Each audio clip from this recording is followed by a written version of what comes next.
Halo semua. Jadi di sini aku Putri Dan aku Jihan. Aku mau wawancarai Jihan tentang Sanggar Dewa Motekar. Nah, lanjut aja. Kita langsung ke pertanyaannya. Pertanyaan pertama, gimana sih berdirinya Sanggar Dewa Motekar itu? Dan ceritain dong. Oke, walaupun aku nggak akan cerita lengkap, tetapi aku akan menjelaskan sedikit. Jadi awal mulanya pelatih aku tuh iseng, dan emang dari dulu dia bener-bener banget suka seni dan kesenian.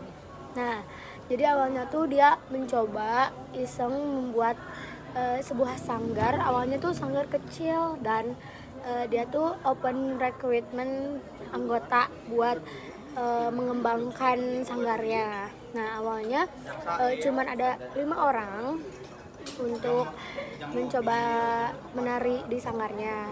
Nah, seiring berjalannya waktu ternyata banyak yang minat ke sanggar itu, dan ternyata pelatih aku dari awalnya iseng menjadi sukses sampai sekarang itu karena dari anggota-anggotanya yang berhasil berjuang, dan pelatih aku juga yang hebat untuk berjuang.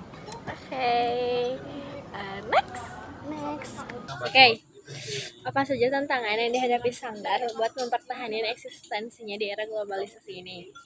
Cara menghadapi tantangannya, yang pertama bisa aja kan dari tantangan itu tuh ada pengaruh keminatan, karena nggak semuanya minat dan cinta sama seni atau kebudayaan.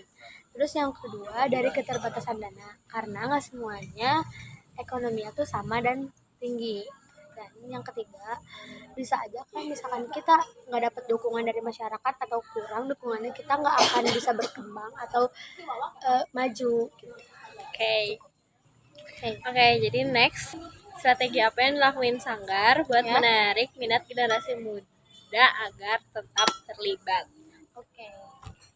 Cara menariknya tuh yang pertama, menurut pendapat aku, kita harus melakukan inovasi seni, karena kita tuh harus mengasih seperti saran gimana caranya kita mengembangkan seni kita, meskipun kita nggak semuanya bisa atau gak semuanya minat, tapi kita ngasih inovasi biar mereka tuh mencoba. Dan kita juga harus menciptakan suasana yang kreatif, positif, agar mereka tuh berpikir kayaknya aku harus nyoba gitu.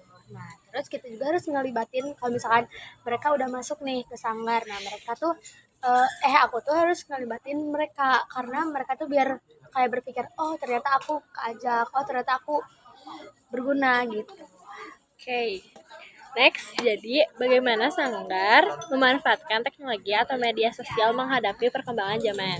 Oke, yang pertama menurut aku itu promosi. Itu harus, karena biar orang-orang tuh tahu gimana sih dalamnya sanggar ini tuh. Dan yang kedua tuh media sosial. Karena kita promosi itu juga harus lewat media sosial seperti Instagram, TikTok, dan WhatsApp.